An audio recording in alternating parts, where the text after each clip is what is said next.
To be honest with you lads, I have not been around during the release of Warframe in 2013. I dive into the scene when Oberon Prime was released. That was during update 20, and it's dated May 30, 2017. You could say that I've missed a lot of things in Warframe way back then, like the Void Key Relic system, and then those time before the changes in the parkour system. Also, I have missed how powerful the gas meta was. I did see a bit of its power, especially the insane combination with stealth, and there was even times wherein you can combo Cloudwalker Wukong with a Zenistar disc and just sit in one spot for a very long period in survival runs. It was so broken that I can't imagine how stupidly overpowered it is when its gas damage wasn't nerfed at all. The first overpowered meta I saw in Warframe is the Shadow Step from the Nariman Focus back in the days. I don't know if you can still remember, but there was a time wherein Warframe was stale and there was no build variety anymore, as there is one build that rules them all, and that is the Nariman Shadow Step.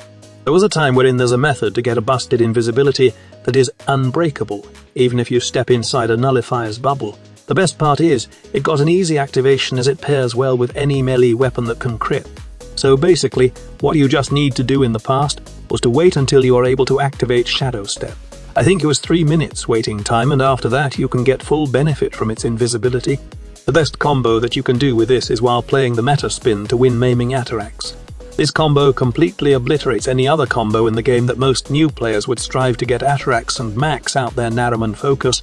The focus school was top tier back then, and you only use one other focus, which is Zinuric, when you need to play around and have some fun with warframes that requires lots of energy.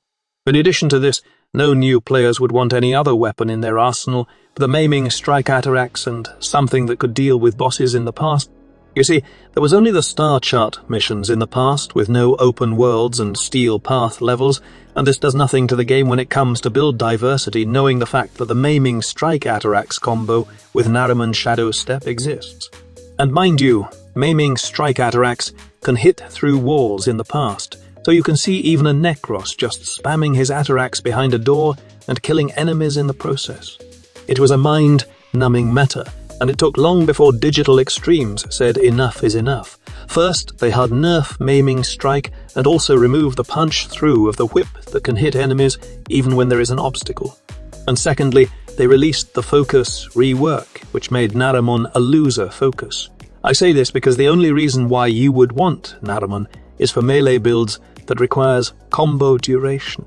The other abilities of the focus school sucks. Just take, for example, opening up enemies to finisher damage when finisher builds are not a thing in Warframe.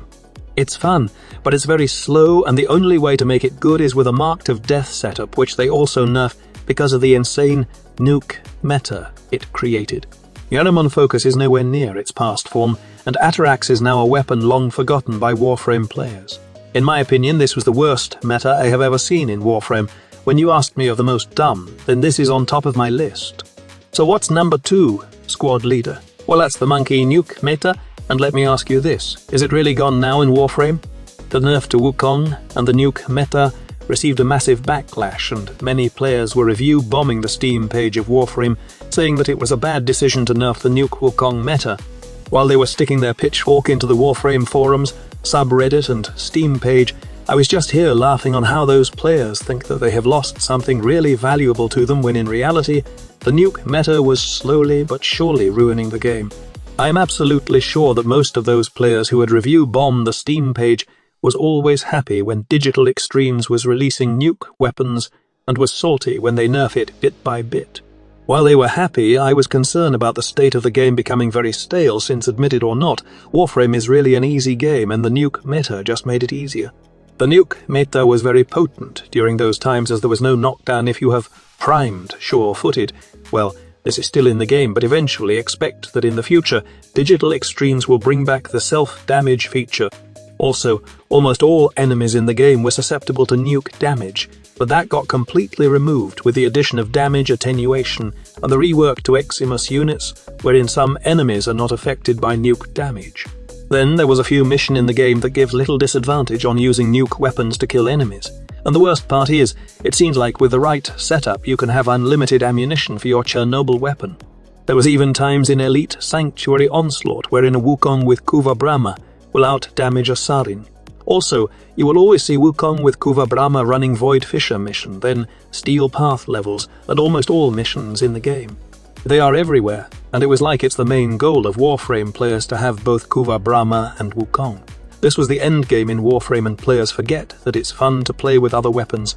And it's hilarious, because most of those players who enjoyed the nuke meta were most of the ones who are complaining that Warframe has no challenge and no content at all. This was the time wherein sharing something that is not a nuke felt stupid, and you get bullied by idiots for sharing non-meta builds. Apparently, we want to have fun in Warframe, and I don't judge those players who don't want to nuke everything in Warframe. The nuke meta was quite fun, I'm not gonna lie, but I just hope that those players who enjoyed it did not run their mouth like if you are playing something else, then you are stupid. These nuke elitists got what they got, and they end up barking again in the Steam page after their precious nuke meta was gone. But is it really gone?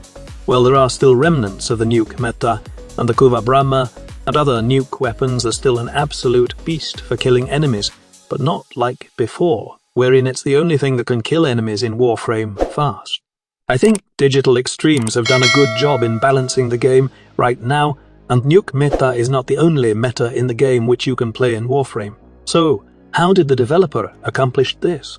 It's not just simply nerfing the nuke meta, but they have implemented other things to balance the weapon system of the game. First of all, galvanized mods, and more specifically, galvanized status mods that don't work mostly on nuke weapons. This is one of the reasons why the power other weapons that has no ability to nuke has gone up. In addition, Digital Extremes made a big change on the ammunition economy of the game. They trimmed some of the ammo economy of nuke weapons, and right now, it's required to at least get an ammo mutation mod to keep using the likes of Kuva Brahma. This shred the nuke spamming, and there's no way you can replicate the madness that Wukong with a Kuva Brahma can do in the past.